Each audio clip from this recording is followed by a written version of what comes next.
글로벌 이슈 플러스 들어왔습니다. 바야흐로 스테이블 코인의 시대가 확실하게 열렸음을 알려주고 있습니다. 테더 그리고 USDC 이런 종목들이 막 급등한 건 아니고요. 서클이라는 종목의 주가가 난리가 났기 때문에 이와 관련해서 도대체 이 지니어스 액트는 무엇이고 앞으로 스테이블 코인 시장에 어떤 변화가 있을지 한번 얘기 들어보도록 하겠습니다. 알고라 고란 대표 모셨습니다. 안녕하십니까? 네, 안녕하세요. 네, 반갑습니다. 저희가 이제 코인 가격을 이제 중동의 이슈랑 막 맞춰서 이제 매크로 변수 생각하고 막 이러고 있었는데 지니어스 액트가 굉장히 큰 이슈가 되고 있습니다. 혹시 서클 보고 계신가요? 코인 보느라 이제 주식은 별로 보실 정신이 없으실 것 같은데. 아니, 사실 제가 일전에 제 개인 채널에서도 그런 얘기를 한 적이 있었는데요. 그 과거에는 이렇게 코인 시장이 막 뜨면은 사실 비트코인 오르면 그 다음에 너무 이제 많이 올랐으니까 야, 그럼 더 큰 수익이 기대되는 딴 거 없어? 라고 하면서 이제 이더리움 보고 라지캡 보고 알트 시즌 보고 이런 순서가 가는데 그랬죠. 이젠 자금이 흐르질 않는다라는 이제 말씀을 드렸잖아요. 이유가 이제 비트코인 ETF를 통해서 돈이 들어왔기 때문에 그 돈의 성격상 비트코인 올랐다고 해서 팔고 알트를 사는 돈은 아니거든요. 네네. 그것도 있고 그건 이제 기본적으로 깔려 있고요. 그건 말고 이제 최근 들어서 더 지난번 이제 불장 사이클과는 좀 다르게 나타난 점이 뭐냐라고 보자면 알트코인으로 갈 돈이 그러니까 많이 먹겠다고 약간 좀 투기성 성격의 자금도 그쵸. 있잖아요. 네. 알트코인 가는 건 그게 아니라 알트코인 프록시 주식으로 간다. 알트코인 프록시. 예, 이게 뭐냐면 프록시라고 하는 게 그걸 대체하는 약간 그런 거잖아요. 이란의 프록시가 후티 반군 이런 얘기를 하는 것처럼 예.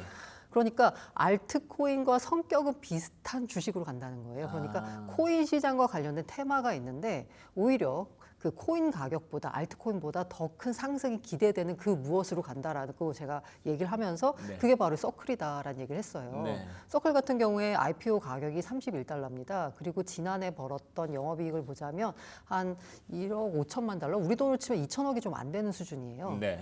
그런데 이게 이제 31달러에 상장을 돼서 이 상장이 좀 뭔가 가격이 이게 고평가됐다라는 얘기도 나왔어요. 왜냐하면 처음에 잡았던 그 공모 가격보다 많이 매수세가 몰리니까 좀 상단에서 결정이 됐거든요. 공모가가. 맞아요. 첫날에는 60달러까지. 그 31달러의 IPO 가격인데 60달러까지 올랐어요. 그래서 그랬죠. 야 60달러도 이거 비싼 거 과하다 아니야? 그랬는데. 라고 생각을 했었는데 어제 보니까 199달러에 마감하고 지금 시간외에서는 200달러 넘어서더라고요. 그러니까 이게 거래된 지가 딱 2주 됐거든요. 10거래일째거든요. 10거래일 만에 7배 뛰었습니다. 서클을 샀어야 라는 생각이 듭니다. 그러니까요. 네. 이게 아무래도 앞서 말씀드린 지니어스 액트라는 스테이블 코인 법안의 수혜주가 뭐가 있어 라고 보면 사실 가장 직접적인 수혜주가 바로 서클입니다. 그렇기 때문에 아마 사람들의 관심이 스테이블 코인 시장이 재무부 장관까지 나와서 지금 한 2,500억 달러, 한 2,300억 달러 정도 되는 시장인데 28년에는 2조 달러로 커진대, 2030년에는 3.7조 달러로 커진대라고 하니까 시장이 커지면 수혜를 보는 게 뭐가 있지? 서클이네 라고 해서 서클로 매수세가 몰린 듯합니다. 그런데 이제 서클의 그 수익 구조를 보자면요, 이 스테이블 코인에서 가장 중요한 건 유통 플랫폼이거든요. 네. 근데 서클 같은 경우에는 유통 플랫폼, 유통을 맡고 있는 곳이 바로 코인베이스입니다. 그러다 그쵸. 보니까 이 벌어들이는 돈의 한 절반 정도를 코인베이스에 USDC 유통 수수료를 지급하고 있어요. 절반이나 내야 돼요? 네, 절반이나 냅니다. 그래서 이제 서클 같은 경우에는 사실 그 코인베이스에 맡긴 그 유통 그 수수료를 어떻게 하면 줄일 것이냐, 그리고 코인베이스가 아닌 어떻게 다른 쪽으로 좀 유통을 뚫을 것이냐가 서클의 가장 큰 과제고요. 예. 코인베이스 같은 경우에는 이 USDC가 커지면 그냥 앉아서 돈 버는 거니까 네네. 수혜 기업인 거고요. 그래서 그냥 농담으로 서클은 근데 아무리 생각해도 너무 비싸다, 밸류에이션이. 그쵸. 제가 한 140불 때 봤을 때 퍼가 200이었거든요. 근데 지금은 아마 퍼가 한 거의 400 가까이 되는 이 정도 수준일 것 같아요. 네. 그런데 그러면 이제 그럼 차라리 코인베이스를 사라라는 말은 했지만 저도 약간 보진 않았는데 네. 어제는 코인베이스가 바로 같이 올랐죠. 같이 오르는 현상이 빚어졌습니다. 예. 아무래도 지니어스 액트가 이제 통과된다 될 거다라는 건 기정사실이었지만 실제로 되는 건 또 다른 문제잖아요. 그러게요. 우리가 이제 부동산 할 때 개발 개발된대라고 하면 한 번 오르고 착공하면 오르고 완공하면 오르잖아요. 약간 그런 느낌으로 법안이 통과되면서 어제 그러니까 오늘 새벽에 마감한 증시에서 서클과 코인베이스가 급등한 것 같습니다. 예. 그만큼 스테이블 코인 시장에 대한 관심이 크다라는 거고요. 사실 그 매크로적으로 봤을 때는 어제 FOMC도 있었지만 그건 이제 모든 시장에 영향을 미치는 거고 코인 시장에서는 아무래도 이 지니어스 액트가 가장 큰 영향을 미치다 보니까 시장에 반영된 것 같습니다. 근데 아까 앵커님께서 야, 살 걸이라는 이제 얘기를 하셨잖아요. 근데 이게 그래서 제일 어려운 게 투자자 입장에서는 야, 스테이블 코인 시장 커진다고 하는데 뭐가 있지라고 보면은 앞서 말씀드린 서클이 있지만 지금 비싸잖아요. 네네. 그렇다고 해서 USDT나 USDC를 살 수는 없어요. 그쵸. 왜냐하면 이거는 가치가 1달러에 고정이 된 거기 때문에 이걸 산다라고 해도 아, 그렇구나. 가격이 오르지가 않잖아요. 그러니까 제가 이제 기사들 쭉 찾아보고 이제 같이 첨부할 그 자산들을 찾아보다가 테더랑 USDC 보는데 아니 이거는 아무 반응이 없네. 그게 말 그대로 스테이블 코인이잖아요. 그러네요. 그러다 네. 보니까 이게 달러에 고정됐다 보니까 만약에 뭐 달러가 강세다라고 하면 우리 환차익 먹는 것처럼 그 정도 수준의 뭔가 차익은 기대할 수 있겠지만 그거는 진짜 몇 퍼센트 안 되는 거잖아요. 네. 이렇게 서클 같은 뭔가 수익이 기대되는 스테이블 코인 관련주가 뭐가 있을까, 관련 코인이 뭐가 있을까를 보면 사실 딱히 뭐가 없습니다. 그러니까 아무래도 그 서클에 더 매수세가 몰리는 것 같고요. 예. 그래서 저는 생각이 이제 저희가 이제 코인 시장을 다루는 지금 시간이지만 네. 아마 제가 예언컨대 단언컨대 국장 열리면요 또 한 번 난리 스테이블 나겠죠. 코인 관련 주식들이 아마 엄청난 급등을 할 것 같습니다. 아 그렇겠죠. 예. 근데 실제로 돈을 버는지는요 지금 그건 시장에서 아니죠. 네. 시장에서 지금 따지지 않아요. 예. 사실 이제 스테이블 코인으로 돈을 벌려면 그만큼의 규모의 경제가 확보가 돼야 되거든요. 근데 원화 스테이블 코인 얘기하고 있는데 원화 스테이블 코인이 발행이 돼서 USDT나 USDC처럼 그 정도의 발행량이 발행할 수 있을까 보자면 사실 고개를 갸웃하거든요. 그렇죠. 왜냐하면 그만큼의 쓰임새가 없기 때문에요. 그런데 스테이블 코인을 원화 스테이블 코인의 경우 그걸 발행하기 위해서는 그 발행 인프라도 깔아야 되고요. 그다음에 규제 관련 이슈도 있기 때문에 여러 가지 규제 문제를 해결하기 위한 이른바 이제 변호사들도 많이 고용을 해야 되는 거고 예. 마케팅도 해야 되고 기본적으로 나가는 돈이 굉장히 많아요. 그런데 그게 수익으로 연결되기까지는 그 원화 스테이블 코인의 발행량이 어느 정도 올라와야지 되거든요. 근데 그거는 이제 생각 안 하고 지금 현재 이제 내러티브로만 보자면 아마 그렇죠. 일단 국장에서 해보자라는 느낌이다. 맞습니다. 엄청 예. 급등할 것 같습니다. 알겠습니다. 원래 국장이 그렇잖아요. 국장은 뭐 열심히 일단 이제 기대감. 예, 생각을 열심히 꿈을 펼쳐야 되고 그렇기 때문에 이 원화 스테이블 코인 심지어 간밤에 서클이 200달러를 맞아요, 뚫었대. 맞아요. 예, 이렇게 하면은 뭐 당연히 진짜 갈 것 같습니다. 예, 움직일 거라고 생각이 듭니다. 관련된 종목들 뭐 굳이 저희가 브리핑해드리지 않아도 더 여러분들이 잘 알고 계실 것 같아서 준비는 일단 하셔야 될 것 같고요. 일단은 그러면 저는 그게 제일 흥미로웠던 게 아까 잠깐 말씀하셨지만 이 지니어스 액트가 상원 통과될 거라는 거를 사실 10명 중에 9명은 알고 있었잖아요. 뭐 다 알고 있었죠. 근데 보통 이럴 때는 세로뉴스가 나오기 마련이거든요. 네. 그럼에도 불구하고 이렇게 급등을 했던 배경이 좀 궁금하더라고요. 그만큼 스테이블 코인이 진짜로 이 전 세계 결제 시스템을 완전히 바꾸는 패러다임이 될 수 있을 거라고 보세요, 혹시? 네, 저는 일단 뭐 전 세계 결제 시스템은 모르겠고 달러 패권 강화는 확실하다. 아, 그리고 아까 말씀하신 대로 다 알고 있었는데 왜 오를까를 보자면 그러니까요. 저도 약간 의문이긴 합니다. 이 정도 됐으면은 약간 세런 뉴스한 게 바로 아크 인베스트예요. 아크 인베스트 같은 경우에는 상장일 날 서클을 굉장히 많이 샀어요. 예. 그래서 저는 그걸 보면서 야, 이거 좀 비싼데 아크가 굉장히 열심히 사네 라는 생각이 들었는데 아크 같은 경우에 어쨌든 펀드를 운영하다 보니까 수익이 어느 정도 나면 그걸 이제 팔아야 되잖아요. 예. 그 수익을 한 150달러에서 충분히 팔았습니다. 아크 같은 경우에는.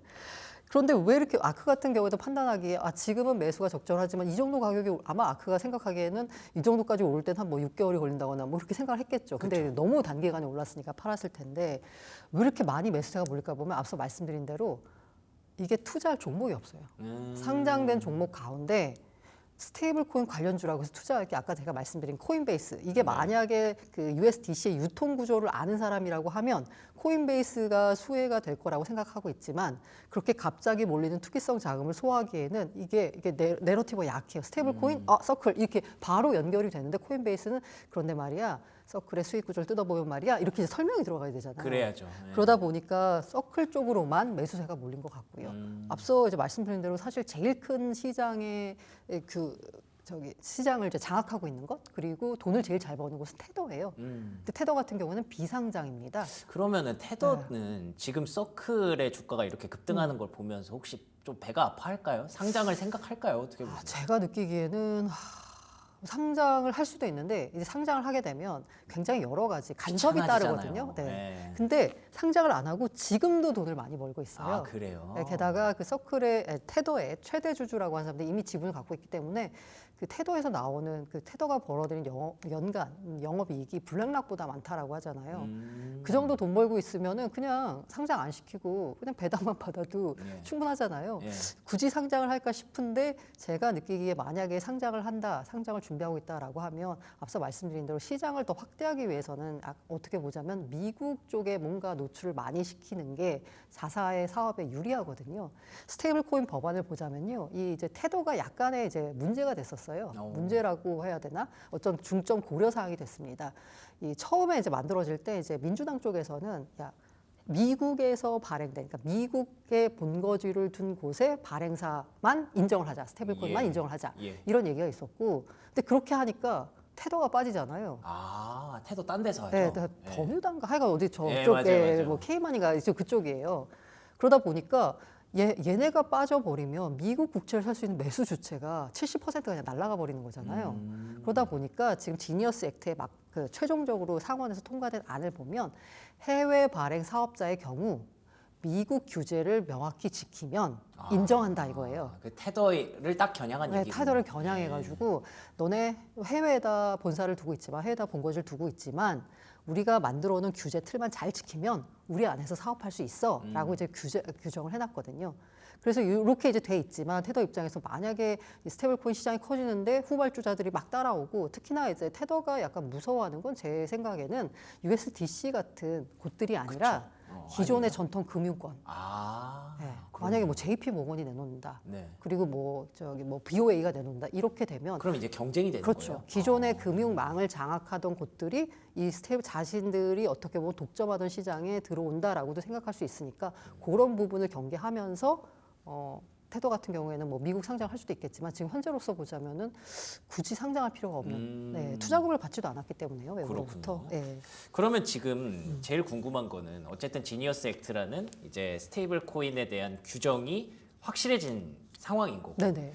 앞으로 그러면 스테이블 코인 시장의 전망에 대해서 좀 궁금하더라고요. 방금 말씀해 주셨지만 경쟁이 심화되면 결국에는 그 중에서 또 하나가 나올 거고 뭐 이렇게 계속 이렇게 압축이 되고 확장이 되고 이런 구조가 될지 어떻게 될지 좀 궁금하네요. 지금 스테이블 코인 시장에서 이 스테이블 코인이라는 USDT나 USDC는 결제 목적도 있지만 사실 대부분의 용도가 뭐냐면 코인 그런 표현을 쓰더라고요. 코인 시장 입장권이다. 뭐 그런 표현을 쓰더라고요. 입장권. 왜냐하면 대부분의 거래소에서 USDT로 된 페어, 그러니까 BTC, USDT 페어.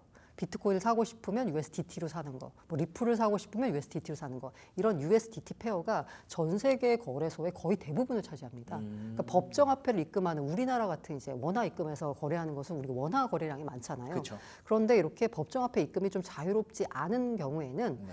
대부분이 다 USDT로 거래한다라고 보면 돼요. 그렇구나. 그런데 지금 이제 스테이블 코인 법안이 통과돼서 이제 시장이 커지는 건 사실 기존의 코인 시장에만 쓰이던 스테이블 코인이 아니라 결제 목적으로 쓰이는 실생활에서 많이 쓰이는 스테이블 코인 시장이 커질 거거든요. 그렇게 된 거군요. 네. 그렇기 때문에 여기 이 스테이블 코인 시장이 커진다라고 해서 사실 코인 시장으로 직접적으로 돈이 얼마가 들어올지는 사실 알 수가 없어요. 그러네요. 네, 이제 처음 시도하는 거예요. 네, 그래서 여기서 만약에 스테이블 코인이 2조가 되면 그때 코인 시장 쪽으로 들어오는 돈이 뭐 0.5조 달러가 될 거야. 이렇게 예상하기가 좀 쉽지가 않거든요. 어느 쪽 부분이 커질지 모르기 때문에. 그래서 아까 경쟁자가 나온다는 말씀을 드렸는데 그래서 아마 기존에 있는 금융권이나 아니면 기존의 이제 빅테크들은 아마 자신의 생태계에서 쓰이는 스테이블 코인을 내놓고 그렇게 해서 자신의 생태계에서 돌아가는 그 돈 결제 대금들 있잖아요. 그걸 아마 자신들의 코인으로 할 거예요.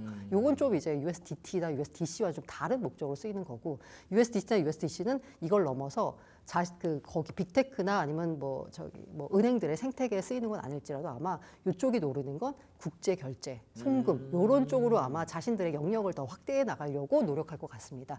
단순히 코인 시장에만 쓰이는 게 아니라 그러네요. 국제 결제에서 우리가 USDT가 약간 달러를 좀 대신해 보자라는 이제 꿈을 키울 수 있겠죠. 근데 이런 와중에 이제 은행들 같은 경우에는 기존에 이제 스위프트 망을 통해 가지고 은행들이 국제 결제 시장을 다 장악하고 있었잖아요. 네네. 근데 이제 스테이블 코인과 경쟁해야 되는 게 되는 그러네요. 거예요, USDT와. 그러면 야 우리가 기존에 전통적으로 결제를 장악했던 곳이고 그러면 이제 우리가 우리 스테이블 코인을 내놔가지고 가만히 있을 수는 없죠. 기존에 있었던 스위프트 망도 갖고 오고 그다음에 이제 테더 같은 것들이 쓰는 것도 좀 갖고 오고 그리고 어떻게 보자면 더 이제 스테이블 코인을 통해서 전 세계 곳곳으로 결제가 스며들 수 있는 거잖아요.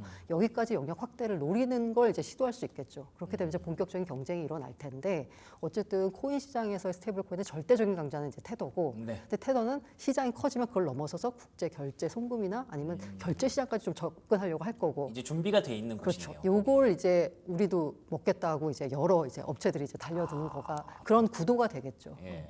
그러니까 지금 스테이블 코인이 많이 쓰이고 있는 곳이 왜 그 가상화폐 거래소 보면은 원화 결제로 이 거래 금액이라든지 이런 것들이 탭이 따로 있고 그 다음에 이제 코인 결제로 또 맞아요. 들어가는 그쪽이 있는데 그쪽에서 스테이블 코인을 많이 활용해서 이제 거래를 하는 거거든요. 국내는 사실 별로 없어요. 예, 그렇죠. 국내는 워낙에 그 원화 결제 시스템 잘 돼 있어서 그런 것 같기는 맞습니다. 해요. 맞습니다. 예. 예, 근데 이런 것들이 이제 해외에서 많이 확장이 되고 있고 그래서 테더가 돈을 많이 버는 건데 그걸 이제 말씀해주신 대로 지니어스 액트가 들어왔기 때문에 이제 실생활 결제에서도 이게 활용할 수 있는 시장이 열린 거죠. 예, 그러면 앞으로 계속 이런 쪽을 장악하기 위해서 많은 기업들이, 많은 금융사들이 또 들어올 거고요. 그래서 우리나라도 결국에는 원화 스테이블 코인 얘기를 하는 네네, 건데 네. 이게 사실 좀 의견이 좀 갈립니다. 해야 되는 거냐, 해도 되는 거냐, 하면 안 되는 거냐. 뭐 간단하게 그 의견만 한번 듣고 마무리할까요? 아니 뭐 그 이제 뭐라도 해야 되니까 해야 되는 건 맞는데 네, 그렇죠. 이게 이제 잘 될지는 의문인 거고요. 그렇죠. 네. 결국 이제 통화라고 하는 것도 이제 플랫폼이잖아요. 음. 그런데 이제 플랫폼 같은 경우가 이제 독점적이고 이제 장악하고 나면 플랫폼 장악하고 나면 사실 그 자잘한 곳들이 설 자리가 별로 없어져요. 통화 같은 경우에도 지금의 경우에는 달러가 지금 거의 이 통화 플랫폼을 장악하고 있다라고 보거든요. 예. 그럼 이 통화 플랫폼을 달러가 장악하고 있는 가운데 그럼 우리 원하는 어떤 플랫폼을 장악하고 있냐라고 보면 이 대한민국이라는 곳에서 쓰이는 플랫폼에서만 우리 원화가 거의 대부분 쓰이고 있어요. 그렇죠. 그럼 이제 글로벌 시장에서 원화가 얼마나 쓰이냐를 보면 뭐 0.3%인가 국제무역에서 뭐 그런 얘기를 하더라고요. 그냥 쓰이는 게 신기하네요. 그래서 아마 이제 스테이블 코인 달러 스테이블이 전 세계 이제 망을 또 장악하게 되면 아마 지금까지는 여러 가지 때문에 조금 제약이 있었다라고 하면 국경 간 장벽이 있어가지고 좀 달러가 침투하기 좀 어려웠던 곳들로 더 침투가 쉬워지는 그렇겠죠. 거잖아요. 네. 그럼 이제 달러가 우리 시장에 침투할 수도 있고요. 반대로 우리 원화가 이제 그 스테이블 코인은 국경이 없어지는 거니까 해외 결제망에 침투할 수도 있는 거죠. 그렇죠. 그런데 이게 침투돼가지고 얼마나 시장을 장악하느냐는 결국 시장이 선택할 문제거든요. 그러면 이용자들이 달러를 선택할까 원화를 선택할까? 아니면 이제 자국 통화가 있겠죠. 예를 들면 뭐 동남아 같은 경우 자국 통화가 있으니까 자국 통화를 할까 원화를 선택할까라고 예. 보자면 사실 원화에 대한 선택 메리트가 크지가 않아요. 그렇죠. 그렇기 때문에 발행은 발행하더라도 이걸 실제로 채택하는 또 별개의 문제거든요. 그러면 통화 주권을 위해서 우리가 그 원화 스테이블을 발행해야 된다라고 하면 발행하는 것과 더불어서 과연 그러면 사람들이 어떻게 하면 원화를 쓸 수 있는 메리트를 줄 수 있을까에 대해서 더 고민을 해야 될 것 같아요. 그러네요. 근본적인 문제를 맞아요. 시장이 보는 거구나. 선택을 해야 되는데 원화를 선택하게끔 뭔가 만들어줘야 된다. 그래서 이제 많이 나오는 얘기가 K컬처 얘기가 많이 나오는 겁니다. 왜냐하면 그건 우리가 이제 강점이 있으니까. 괜찮은데요? 네, 그래서 K컬처를 결제할 때는 그 예를 들면 뭐 하이브가 네. 자기네들 스테이블 코인을 만들어가지고 결제할 때는 자기네 하이브 괜찮네. 코인으로 결제하도록 이렇게. 그뭐 위버스도 있고 그러니까. 네네. 네, 알겠습니다. 그래서 스테이블 코인 이제 지니어스 액트가 통과가 되면서 이제 세상의 모든 것들이 많은 것들이 되게 바뀔 것으로 예상이 되는데 그 안에서 원화 스테이블 코인이 필요하기도 할 것 같고요. 그리고 정말 근본적으로 스테이블 코인을 많이 쓰게 하는 것보다 원화를 많이 쓰게 하는 그 고민이 좀 필요하다는 의견을 주셨으니까 오늘 국내 증시에서 관련주들 열심히 한번 찾아보시기 바라겠습니다. 지금까지 고란 대표와 얘기 나눠봤습니다. 오늘도 좋은 말씀 고맙습니다. 잠깐! 구독, 좋아요 눌러주셨나요? 만약 아직까지 누르시지 않았다면 지금 당장 눌러주세요.